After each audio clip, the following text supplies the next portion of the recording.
My channel. मैं कृष्णा कोरवाला और मेरे चैनल पर आप सभी का स्वागत है। तो आज के वीडियो में मैं आपको दिखाने वाली हूँ ये वाला हैमिंग फोल्डर। ये बहुत ही न्यू है। इसमें जो भी आप टी शर्ट है, साड़ी है, बेडशीट है या कुछ भी जिसकी हमें हैमिंग फोल्ड करनी हो, इस फोल्डर से बहुत ही इजीली और तुरंत ही हैमिंग फोल्ड हो जाती है। इसमें आपको इस तरीके से डबल फोल्ड करके स्टिच करने की ज़रूरत नहीं है। इसमें आप फैब्रिक डालोगे और फोल्ड होता जाएगा। ये 1/4 इंच का हैमिंग फोल्डर है। ये 1/4 इंच की हैमिंग फोल्ड करता है और ये बहुत ही अच्छा है। तो आज के वीडियो में मैं आपको ये दिखाने वाली हूँ। आज मैं आपको कोई टी शर्ट या गाउन या टॉप कुछ नहीं दिखाने वाली हूँ। मैं आपको ये दिखाने वाली हूँ ये वाला फोल्डर, क्योंकि कोई भी आप गारमेंट स्टिच करो तो उसकी हैमिंग पूरे गारमेंट को लुक देती है। अगर आपकी जितनी भी ब्यूटीफुल तरीके से स्टिच की हो, फिनिशिंग वाली स्टिच की हो, तो आपका गारमेंट का लुक अच्छा है। अगर आपने हैमिंग ठीक से फोल्ड नहीं की हो, प्रॉपरली फोल्ड नहीं की हो, तो आपका गारमेंट अच्छा नहीं दिखता। तो ये वाला फोल्डर आपको बहुत ही काम में आने वाला है। जो ये वाला फोल्डर मैं आपको आज दिखाने वाली हूँ, उसको किस तरीके से अटैच करते हैं और किस तरीके से इसमें हैमिंग फोल्ड होती है। आपको जिस तरीके से कोई गाउन स्टिच कर रहे हो, तो गाउन में उसकी जो फ्लेयर कट किया हुआ था वो अम्ब्रेला कट में होता है, पूरा राउंड में होता है, तो उसमें बहुत ही मुश्किल होती है हैमिंग फोल्ड करना।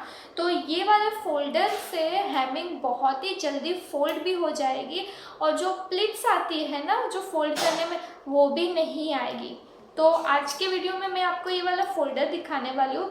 जो डिज़ाइनर स्टूडेंट्स है, जो उनके लिए भी मैं ये कहूँगी ये वाला फोल्डर बहुत ही अच्छा है। ये आप वीडियो को बिल्कुल स्किप मत कीजिएगा। और अगर आपको वीडियो अच्छा लगे तो वीडियो को लाइक, और अभी तक मेरे चैनल को सब्सक्राइब नहीं किया हो तो मेरे चैनल को सब्सक्राइब करना मत भूलिएगा। तो स्टार्ट करते हैं। ये इसको किस तरीके से अटैच करते हैं और इसमें किस तरीके से हैंगिंग करते हैं। So let's start the video. सबसे पहले हम देखेंगे इसको किस तरीके से अटैच करेंगे। इसको अटैच करने के लिए आपके मशीन में ये 2 होल होने ज़रूरी है। ये 2 होल हो गए तभी आप स्क्रू फिट कर सकोगे और ये फोल्डर को भी फिट कर सकोगे। कुछ मशीन में ये होल दिए गए हैं और कुछ में नहीं दिए गए हैं। अगर ये होल हो आपके मशीन में तो आप ये फोल्डर लगा सकते हो। इस तरीके से फोल्डर को लगाना है निडल के पास। ध्यान रखना है कि ये जो फैब्रिक डालने वाला पोर्शन है वो आपके प्रेशर फुट के पास लग ना जाए, इसलिए ध्यान रखना है।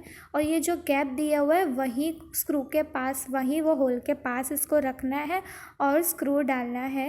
ये स्क्रू और ये वाली प्लेट आपको साथ में फोल्डर के साथ ही आएगी। इसको इस तरीके से फोल्डर के पास पहले प्लेट को, फिर उसके अंदर स्क्रू को डाल के स्क्रू को स्क्रू ड्राइवर से फिट करना पड़ेगा आपको। ध्यान रखना है कि जो मैंने गैप दिखाया वहीं से आपको डालना है।